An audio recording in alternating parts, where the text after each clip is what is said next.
Gus Samsudin berulah lagi setelah kemarin pernah menyebut baginda Rasul saja pernah salah.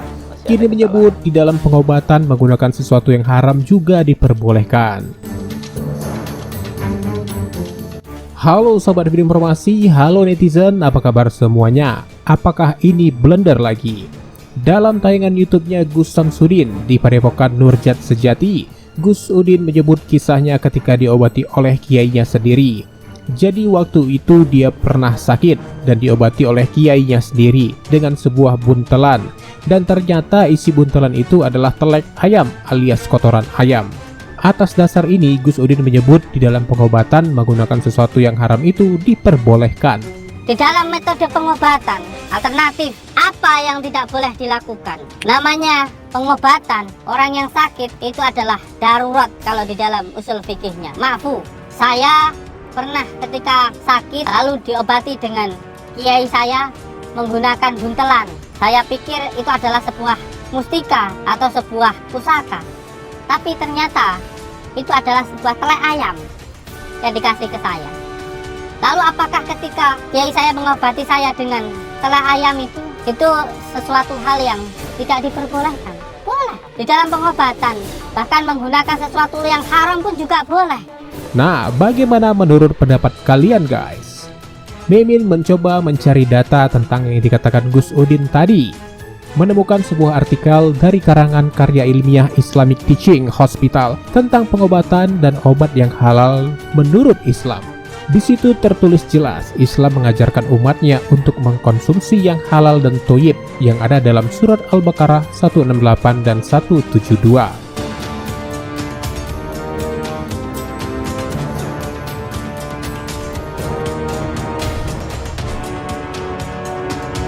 Nah, nyatanya memang ada pengobatan alternatif dan obat-obatan yang masih menggunakan bahan najis dan haram yang sampai sekarang ini masih terus disosialisasikan. Lalu contoh obat atau barang haram seperti apa yang dilarang dalam Islam? Sudah pasti terapi yang najis seperti urin, darah kobra, enzim babi, plasenta, tentu juga kotoran alias telek ayam. Pertanyaannya, bolehkah barang haram dan najis digunakan untuk pengobatan dalam Islam? Hal ini tertuang dalam hukum berobat dalam Islam guys, yang tertuang dalam hadis riwayat Ahmad. Rasulullah Shallallahu Alaihi Wasallam bersabda, "Wahai hamba Allah, berobatlah karena Allah tidak hanya menurunkan penyakit, tetapi juga menurunkan obatnya, kecuali satu penyakit yaitu penyakit tua." Setiap penyakit ada obatnya. Jika obat itu tepat sasaran, maka dengan izin Allah penyakit itu akan hilang. Hadis riwayat Imam Muslim. Tentu dengan obat yang halal juga guys. Islam memperbolehkan untuk terapi dan alternatif, tapi ada terapi yang dilarang dalam Islam, yaitu terapi dengan bantuan kesyirikan alias mendatangi dukun dengan bantuan jin atau jimat. Nah, lalu bagaimana dengan penjelasan Gus Udin tadi yang mengatakan di dalam pengobatan menggunakan sesuatu yang haram saja diperbolehkan? Bagaimana menurut pendapat kalian? Silahkan berkomentar di bawah. Terima kasih sudah menonton, thanks for watching, dan bye-bye. Tapi ingat Syekh Hashim Muhammad Hashim bin Asy'ari Hadratus Syekh, pendiri Nahdlatul Ulama. Beliau mendirikan NU tanggal 31 Januari 1926. Itu beliau dirikan NU, punya kitab 19 kitab. Di kitab kedua namanya Risalah Ahlus Sunnah wal Jamaah. Di halaman yang ke-12 paling kiri sebelah bawah. Ya, itu beliau sampaikan begini. Hati-hati.